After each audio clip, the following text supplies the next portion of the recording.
garuka ngo mbatake. No, this is iyi live iri mu live yanjye ya nyuma n'ibiganiro abantu barimo kubona biri mu biganiro byanjye bya nyuma ngirana ikibazo n'abantu cyangwa se mvuga ku muntu cyangwa se nza nkababwira ngo uyu muntu nagiranye ikibazo nawe rwose abantu babyitegure kandi banabimenye ko ikintu kigiye gukurikiro n'ugukora nakazi n'ugushaka ubuzima. Uyu munsi wabivuze turi ababyeyi, uyu munsi mfite umuntu nyita papa, urumva?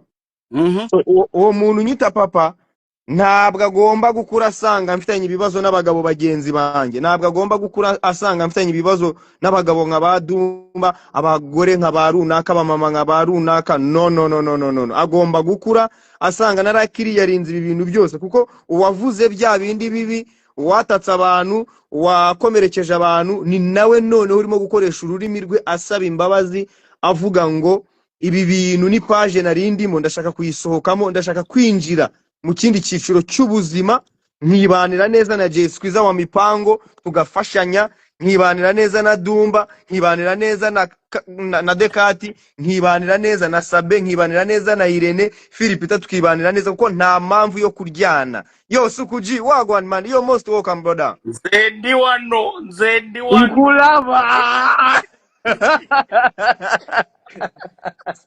akakalaivu narimo ndakareba nkiyerera nkarira nkamwari ku kiboko narimo ndako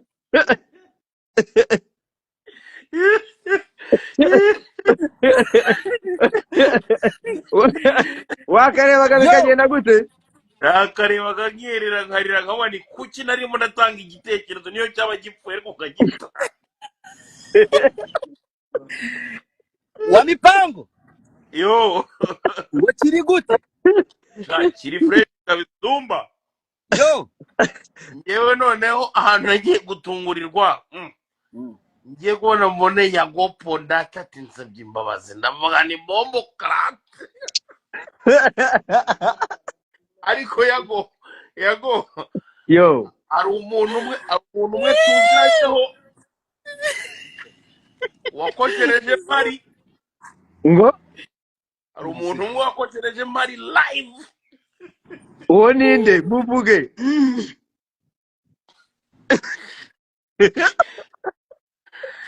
Dumba yo ariko namusabye imbabazi bambe, uriya namusabye imbabazi mbere rwose turanavugana. nagiye kureba Yago bro saa 8 z'amanywa, uri kumva? Ngiye kureba Yago none nari ndi kumwe na Pundit bagiye kureba Yago ariko navuye mu rugo ndiye nyine mazi. Njya kureba Yago yari ari kumwe n'undi muntu ntashaka kuvuga izina kuko we ntago aba muri ibintu byacu, uri kumva? Ndagenda hagira kwa Yago nsanga ntawe uhari, nyine rumva Yago ni umuntu wanjye, ngeze mu rugo mba ndisanzuye. Ebana nyine ngeze mu rugo kwa Yago muri salo mba ndisanzuye kuri salamanje, hari nk'umuntu wawe hari umuceri, hari amashaza ameze neza.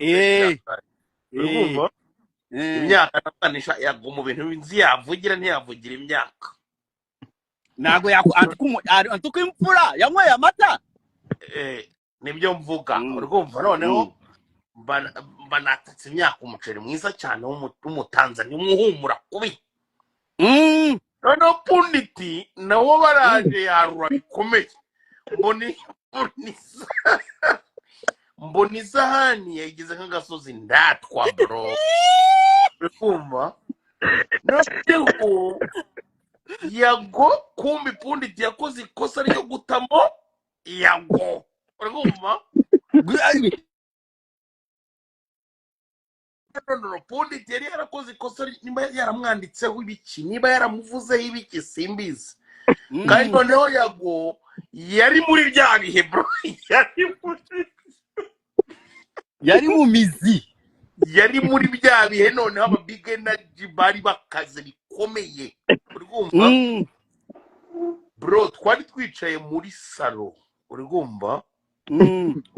Yago yaje yambaye yinjiye mu nzu yambaye ikoti nyine akaboro karengaho nyine ku mupira, urumva? Yago wabona Yago nta nagatuza yigirira, urumva? na oya aravuga ngo aguma mbwira ngo ni kanyama, ariko najyo Yago nzi Yago mushuti wanje nta kantu gatoya. niba wararebye filime bita Tiger Cage cyangwa Padre Tour Padre Pardon, Padre Pardon, no retreat, no surrender. ehe, yago yarasimbutse mbonazanye bo yewe randi ku ruhande urumva nahise ngwa bro, uri kumva Eh, ya box abayiteretse mu itama rya punditi bro, uri kumva noneho habaga imbwa zigera mu 8, eh, ndavuga nimenya dukubiswe tuzira ibiryo, uri kumva eh. noneho nakiruka imbwa nabonye hanze sibyo nanga guso undi bamaze kumutereka ikintu mu itama atakirimo arareba neza, uri kumva yamaze guhuma. Ndavuga ni Mana nyagasani we, ziriya mbwa nabonye hanze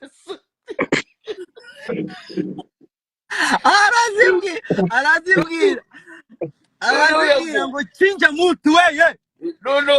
no yago urumva ashaka kongera kujya kugira gute gushyira mu muhungu wanjye pundita ikindi kintu, ariko abona ko umuhungu noneho byahita bisaba ko bahita bashaka ambilanse akaba arimo kura muri urwo rugo aramwore, uri kumva abaramwore niko noneho guhita dukimbiza, uri kumva ariko nabona imimbwetera aho hanze sinongeye no kuvuga.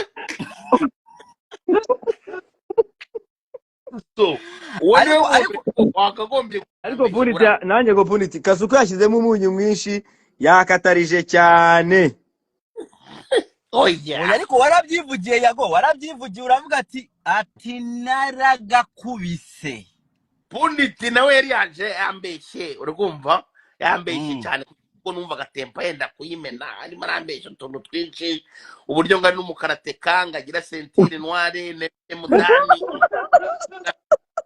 None ndamubaza tubundi turimo turatahana mwa Pundit ko wambwiye ko uri sentire noire nefye mudani, nkaba mbona baguteretse ikintu bene ahangaha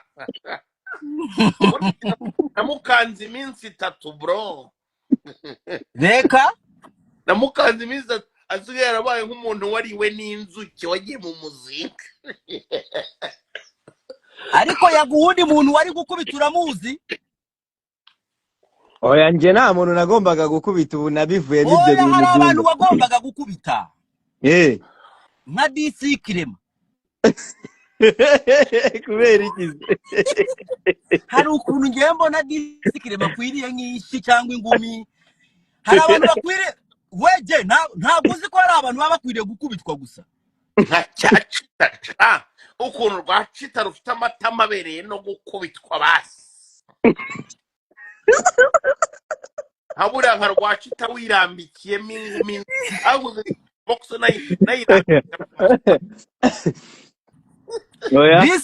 DC Kirema ndamukunda, ni inshuti yanjye, ariko ningera i Kigali nzagenda ndebe hari ahantu ajya yicara avuga utugambo mukubitemo gake.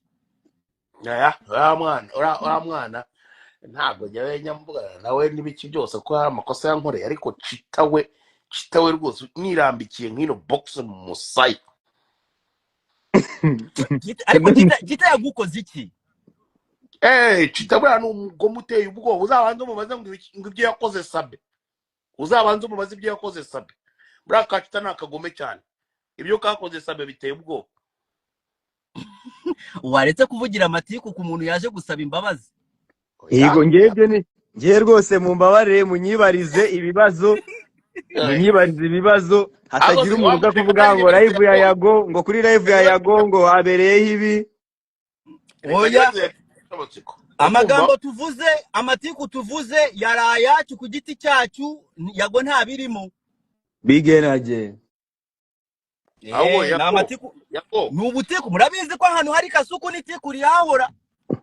Yagiye niko nitereye ndemye amatika n'abaye n'abakuriza imuka. Sukuji warugiye kumbaza ngo iki? Nagiye kukubaza. Yago gongo Uganda ubuzima nibwanze ukabona uraka gutaha. Akaba ariyo mpamvu utangiye kuninga ikibuga.